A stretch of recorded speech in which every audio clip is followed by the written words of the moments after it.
محرم کے ساتھ حرام کا لفظ لگا ہوا ہے۔ آپ نے جہاں پر بھی اسلامی مہینوں کے نام دیکھے ہوں گے یا سوشل میڈیا پر بھی آتے ہیں ان مہینوں کے نام، تو وہاں لکھا ہوتا ہے محرم الحرام۔ تو یہ حرام کے لفظ کی وجہ سے بہت سارے ہمارے ساتھی غلط فہمی کا شکار ہو جاتے ہیں۔ صحیح بات، صحیح معلومات، صحیح اسلام کا علم اگر ہمیں پتہ چلے نا، پہلی چیز تو یہ ہے کہ صحیح اسلامی معلومات حاصل کرنے کی ہم فکر کریں، صحیح اسلام کی روشنی سارے ساتھیوں تک پہنچے، سارے مسلمانوں تک پہنچے، اس کی ہمیں فکر کرنا چاہیے۔ صحیح دین پر خود بھی چلیں اور اپنے دوستوں کو بھی چلانے کی فکر کریں، یہ ہماری ذمہ داری ہے۔ اب ہم سمجھتے ہیں یہ حرام کا مطلب کیا ہے۔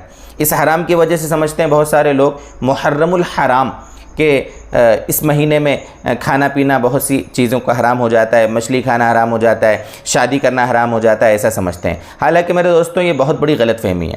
حرام کا مطلب یہاں پر ہے احترام والا، عظمت والا۔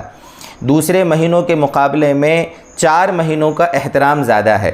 قرآن کریم میں اللہ تعالیٰ نے فرمایا 4 مہینے حرمت والے ہیں۔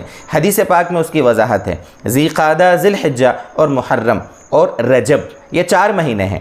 تو ان میں محرم کا مہینہ بھی ہے، حرمت والا ہے، عظمت والا ہے۔ اس مہینے میں عبادت کرنا دوسرے مہینوں کے مقابلے میں زیادہ ثواب رکھتا ہے۔ اس مہینے میں گناہ کرنا دوسرے مہینوں کے مقابلے میں زیادہ گناہ رکھتا ہے۔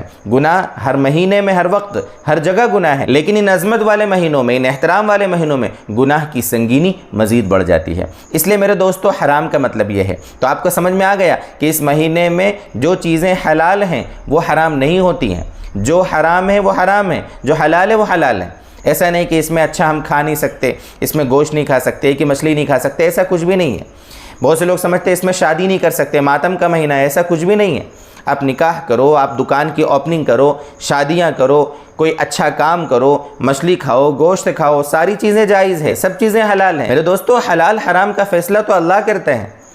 حلال و حرام کا فیصلہ تو اللہ کے حکم سے ہمارے نبی صلی اللہ علیہ وسلم کرتے ہیں۔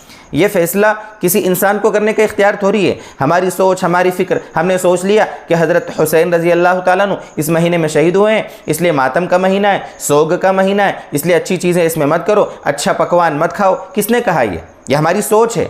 یہ کوئی بھی اٹھا کے بس ویڈیو وائرل کر دیتا ہے، کوئی بھی اٹھا کے کچھ بھی بیان کر دیتا ہے اور لوگ اس پہ عمل کرنا شروع کر دیتے ہیں۔ اس لیے میں نے کہا میرے دوستو ایسا کچھ بھی نہیں ہے۔ اس میں جو چیزیں حلال ہے حلال ہیں، جو چیزیں حرام ہے حرام ہے۔ دوسرے مہینوں میں جیسے حرام ہے اس مہینے میں حرام ہے، اور جو چیزیں دوسرے مہینوں میں حلال ہے وہ اس مہینے میں بھی حلال ہے۔ اس مہینے کی وجہ سے کوئی چیز حرام نہیں ہوتی ہے۔ اس کو اچھے سے سمجھیں۔ اللہ کرے کہ یہ دین کی باتیں ہمیں سمجھ میں آئیں، اور اگر آپ کو سمجھ میں آئی ہیں تو اپنے دوستوں کو بھی یہ باتیں بتائیں، ان تک بھی یہ کلپ پہنچائیں تاکہ علم کی روشنی ان تک بھی پہنچے۔ اللہ تعالی ہمیں صحیح دین پر چلنے کی موت تک توفیق عطا فرمائے۔ والسلام علیکم ورحمۃ اللہ وبرکاتہ۔